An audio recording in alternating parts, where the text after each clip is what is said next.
why do we focus on addiction this year?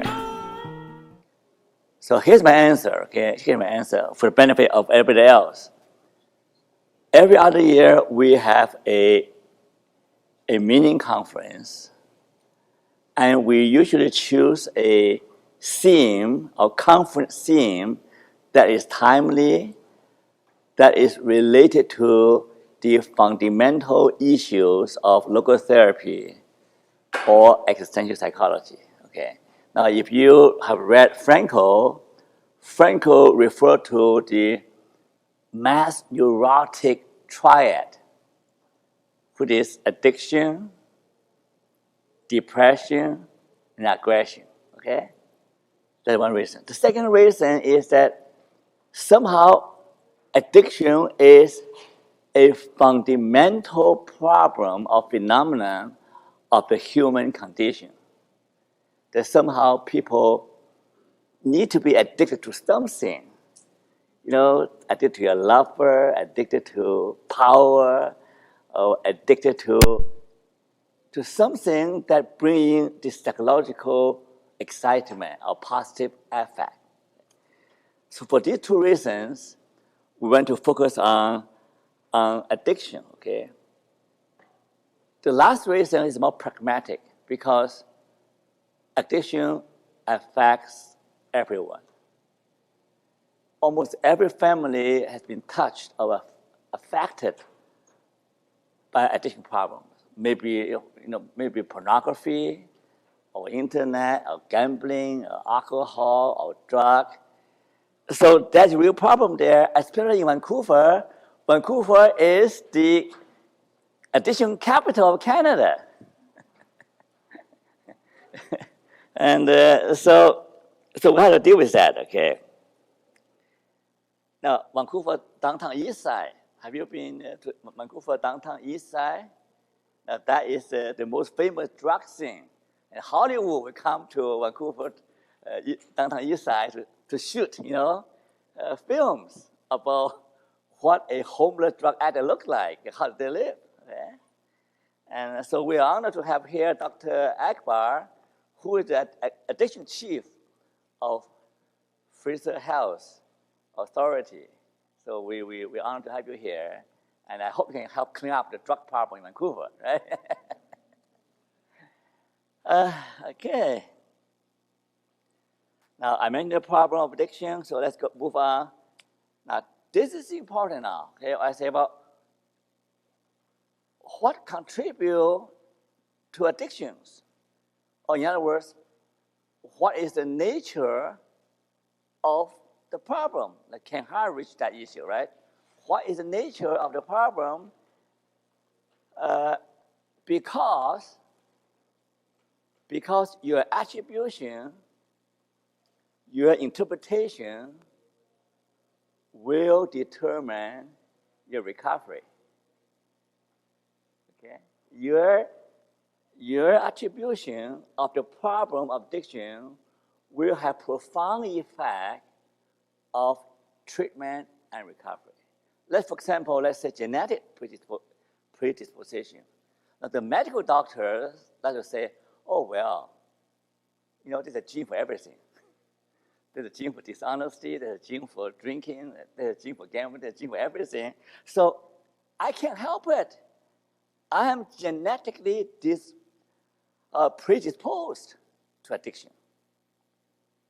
So if you take a medical model, if you consider addiction is a disease, a disease that is already controlled, there's nothing to do about it, maybe the pharmaceutical companies will come up with a magic pill.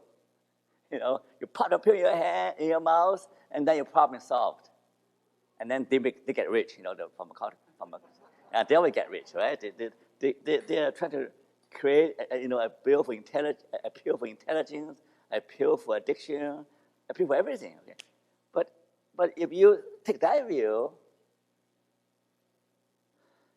so where is personal responsibility, right? Where is the concept of human beings as an agency? What happened to the concept of agency and control and responsibility? What happened to that? If everything's genetic, you're programmed, you're pre-programmed.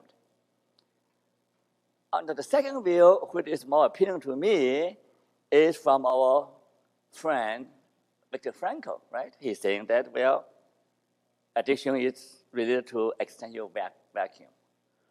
When there is prolonged frustration of your need for meaning and for fulfillment, when the prolonged frustration, you develop existential vacuum and despair, that will lead to the neurotic triad: addiction, depression, and aggression.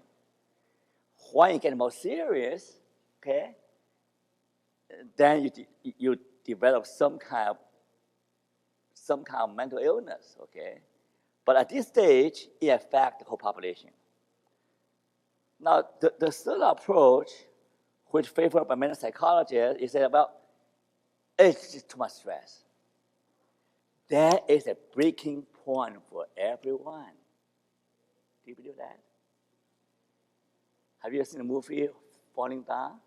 The guy got fired and got driving, got caught in a traffic jam, and then walking to make a phone call to his home, saying that I'll be late for the birthday party for my daughter, and got mugged, and he got so mad he killed somebody, or he wounded somebody. The story goes on. So that's a breaking point for everyone. Doesn't matter how strong you are. When the pressure mounts, at a certain point you snap. You snap, okay? You might kill somebody. You might kill your family or kill yourself, or you might take some drugs. That is one way out. So our friend Stanton Peele tends to say, well, addiction simply, is a self-handicapping, self-destructive way of coping with life's many stresses. So it's simply a too much stress. And the third view is also psychological, say, well, childhood abuse, trauma. Last month I went to University of Montreal to attend a conference. They invited me to take part in a symposium dealing with religion and sexual abuse, because sexual abuse is a real problem in the Catholic Church, right? Residential school, the priest who abuse boys.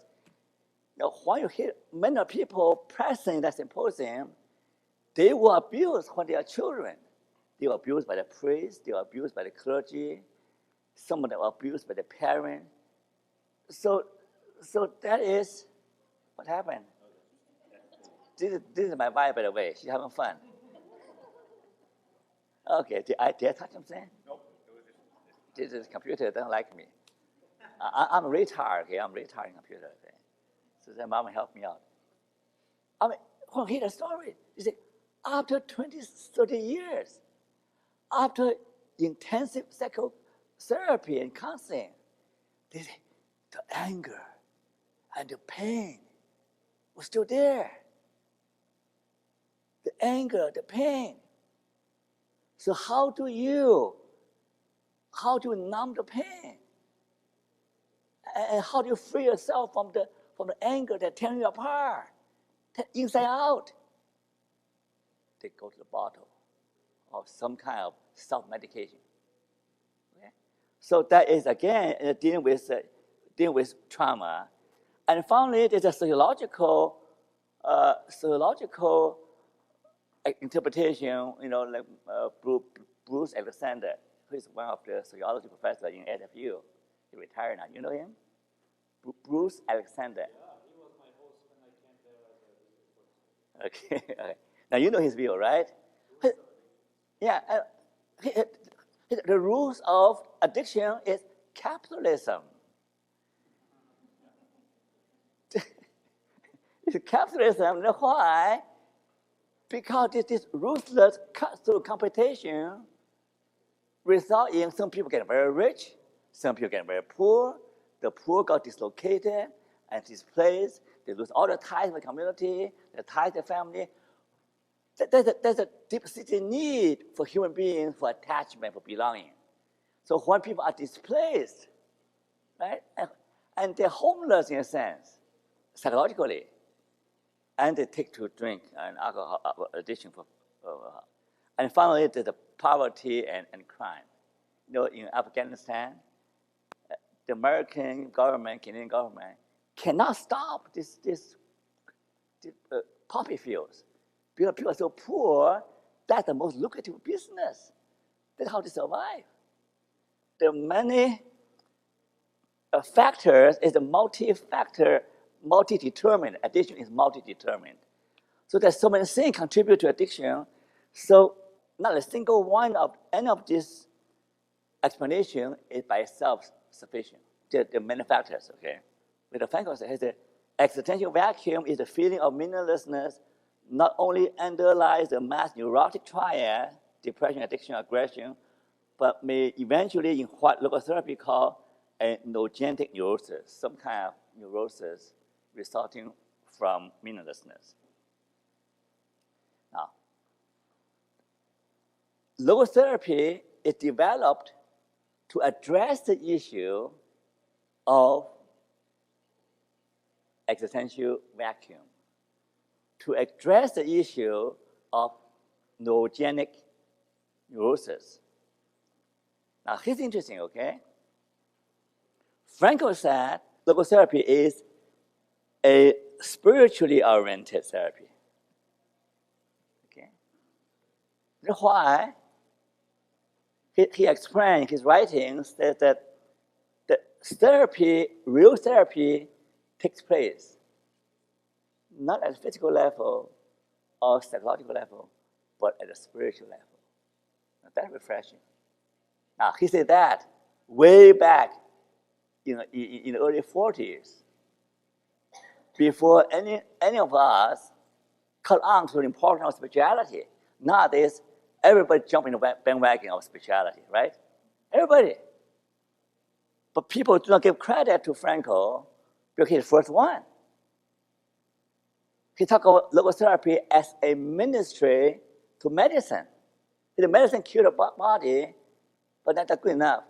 You need logotherapy to help the physician, the psychologist, and the nurses, the occupational therapists to reach at the spiritual level that deal with the big questions, the big existential issues.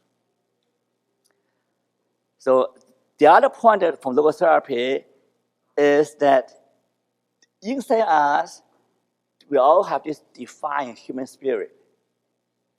He called it virtue. He said that this defined human spirit that enables us to transcend our circumstances. Okay? When you are crushed by difficulties, when you're confronted with insoluble problems, there's something inside you stir up, and you take a defiant stance towards life's uncontrollable problems. Yeah. So we all have this defiant human spirit. So logotherapy works because it taps into that spirit that's inside you and try to bring it out. My friend, Dr. Kenneth Hart, and he talked about creative hopelessness, but he did not define it for me. And I think here, Frankl's tragic optimism comes close to what you meant. Okay? Hence, that even when a situation like in Auschwitz and Dachau, when the situation was hopeless, the only people who can survive are those people who are able to find some way, some creative way to find future meaning to fulfill. So it makes create hopelessness. When everything is hopeless, when all you see is death and terror and abuse, that's all you see. Unrelenting, unforgiving, uncontrollable, unescapable. The positive psychology and the Silverman doesn't like me because I will corner him. I said, your positive psychology is for the middle class Americans. My positive psychology is for suffering masses. I cannot like that. I said, your your positive psychology is naive positive psychology. Frankl's positive psychology is mature. We're dealing with people who are suffering. In those cases, in those situations, none of the theories of optimism or hope work. Including Silverman, Snyder, and no theory work in those situations. The only situation that work is what you call creative hopelessness, or Frankl called tragic optimism. That means you recognize that you're hopeless, you're powerless, like alcoholic. You find yourself in a state that you have no control over your environment, no control over life. But in spite of that all, in spite of this hopelessness, despair, you'll find some way to believe. Tomorrow might not be a good day, but there will be a tomorrow. When there's tomorrow, there's always hope, right? Yeah, no hope, there's no tomorrow. Even tomorrow is bad, just bad today. But as long as you have life, as long as there's tomorrow, there's always hope. You're able to find some way to find hope, okay? Now, here is our friend Bruce Alexander. He said, addiction in the modern world can be best understood as a compulsive lifestyle that people adopt in desperation. As a substitute, when they are dislocated from the myriad intimate ties between people and group, from family to a spiritual community, that are essential for every person in every type of society. What he's saying is that attachment is essential for healthy living. Without attachment, without relationship, and we can function. We feel alienated, depersonalized, displaced, dislocated. We find ourselves homeless in the only home we have, which is this planet Earth. In this planet Earth, you find yourself hopeless because you don't belong to anywhere. So that will drive people to addiction, okay? So any questions so far? You follow logic, right? The different views. Now, here's my critique. I say harm reduction, cognitive-behavioural therapy, motivational interview, whatever you do, the mainstream addiction treatment fail to meet clients' existential spiritual needs. Now, I say that in spite of AA, facilitation programs, because the addiction professionals do not consider AA as a mainstream treatment modality. They will is support okay, is facility recovery, but they don't consider AA as a mainstream treatment modality. Especially in BC. BC endorses harm reduction. Am I correct? No. Harm reduction. If you do not practice harm reduction, you will practice AA, government will withhold funding. They will not support you. But I like AA, okay? I hope the AA program does address existential spiritual issues. Now the second